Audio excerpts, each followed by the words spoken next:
everybody. I'm Lora, Hogan. How many of you were here when I spoke 2 years ago? Okay, great. I was the girl who talked about domestic violence, and it was funny. Woo! I'm not going to talk about domestic violence tonight. Yay! Woo! Except I am a little teeny bit, because I just wanted to say I had a whole thing planned. Richard was giving me a hard time. I'm not going to do what I had planned. For the first time in my life, I wrote it out, and you know what? I ripped it up. So I'm not going to talk to you about how I sat in my car in my 2009 Toyota Corolla and saved my child and myself and drove away to safety. That's a great story. I wrote a play about it. It's still being worked off and workshopped. But no, that's not the story for today.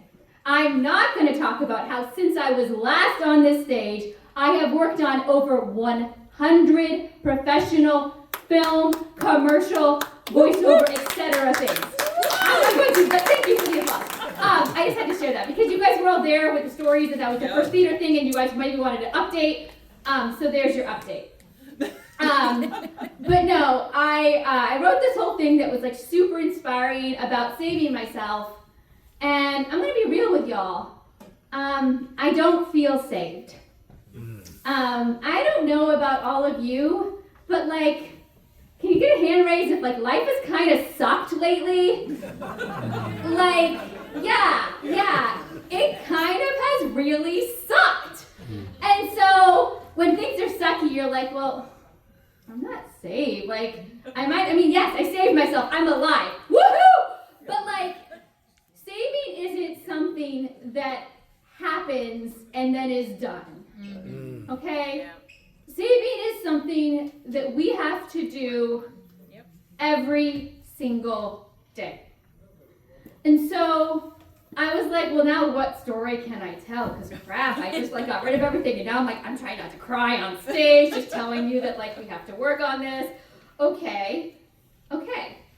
I guess I do say things, yes, but here's what I'm going to tell you.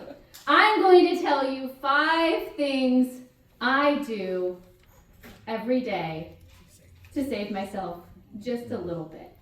Because saving yourself isn't, yes, I did drive in a car, like that was a great thing. Like that's a story. You're like, yes, bam, wham, she got here, she's safe, woohoo. But really, it's all those itsy steps that take you to where you need to go. And that is how you save yourself. It's not some grandiose gesture. It's not somebody coming to rescue you. It is the little things you do to show up for you every day. Mm-hmm. So this is what I do. Maybe it'll help. Maybe you'll just be like, man, that girl really is crazy. Okay, whichever. It doesn't matter. So the first thing I do every day is I wake up, and before I do anything, well, actually, that's not true. First, I put like the coffee in the coffee maker, and like this is what I'm doing while my coffee is brewing, because like I need coffee. This does not come naturally.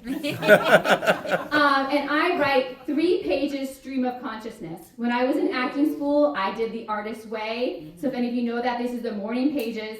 I have done this since I was 18. Wow. I have never reread a single page. Not one. That is the whole process. And you could write, I have nothing to say, I am so tired, dear God, I'm tired. That's fine. 3 pages. And then I stop. I don't keep going. I stop. That is the first thing I do, no matter what. I'm not going to be perfect. I don't do it every day. Sometimes I miss days. I missed like 2 years once. It's okay. Because I started doing it again, and that's how I got here. So, like, it doesn't matter if you mess up, if you write half a paragraph, whatever. But that, for me, helps. Then after that, my coffee's still brewing, by the way. It's going making noises now. I'm feeling a little bit more energized. So then I can, like, do something that I actually do reread. I write 10 things I'm thankful for. So, and I don't just write what I'm thankful for. I say, like, I am thankful for, here, give you an example. I'm thankful for my son Corbin because he smiles and brings me joy every day. I am thankful for the production that I worked on this past weekend because I got to create something inspiring with a wonderful group of people and blah, blah, blah, blah, blah, blah, blah. And then I do reread all those, and I really feel gratitude for each and every one. And someday, and the cool thing is, like, you could have a whole big list. You could do this yourself. You could put it on your refrigerator, whatever. But, like, just doing that alone reminds you that no matter what crap is going on in the world, the life, There is always something. I did this even when I was in the middle of all of the violence. And you know what? Every day, I could be grateful I could breathe. I could be grateful that I got out of bed. I could be grateful for something. And you could come up with 10 things. Anybody can. And if they tell you you can't, well, then just try harder, because there's air, there's water, there's legs. Maybe you don't have legs, but you have arms. You got something. Everybody's got something, right? So that's the second thing I do. And then my coffee's done. So woohoo! Woohoo, y'all. So the next thing I do is I'm going to give you like 3 things at once, but I do these every day. I do yoga, meditate, and I do the 5 Tibetans, which is kind of like yoga. But basically, when I was 18, I'll go, spoiler alert, I also had like an eating disorder in college and things, because, why not? But then, America, yay! Theater, yay! No, we should actually talk about body image and like the film industry and theater and stuff, but it's a whole separate talk. But I had to do yoga in my acting class, and I was like miserable at the time, and I felt like I hated myself, and then you had to move and feel your body. Dear God, no, this is horrible. And I have 2 minutes left, but luckily this is number 3, so I'm only going to 5.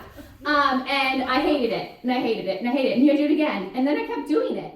And I have been doing yoga also since I was 18 every day. And it forced me to breathe and to come into my body, and then to actually, oh dear God, feel the sensations in my body. And if you feel those, eventually you feel something better and something different. And so I do that, and I meditate, kind of varies around it. But then I also do the 5 Tibetans, which is considered the fountain of life. I started doing those when I thought I was gonna die because of Google. Yes, you can Google things. This one guy I was in a play with, I was in King Lear with him, and he swore by the 5 Tibetans, and he was 75 and was doing handstands on stage. And I remember being like, this guy knows something. How do I do this? I want to be nimble like him. Sorry, is anyone here 75 and about to do handstands on stage? No? So this guy was incredible, but he did the 5 Tibetans. So anyhow, you can Google them. They're 5 things. I do them. They help. Okay, then number 4, I take a walk. Anywhere. Be in nature. I walked when I lived in New York City. I would walk from Sesame to my job at Sesame Street from West 96th Street, which is like over 30 blocks, just to walk. And if you walk, you breathe, you see sometimes you have birds fall on you and poop on you in New York, it's fine. Here you can walk in the woods, you can feel the crunch of the leaves underneath you, and that brings you back to here, right? All right, so number 5, my power move. It's the expression, I'm back.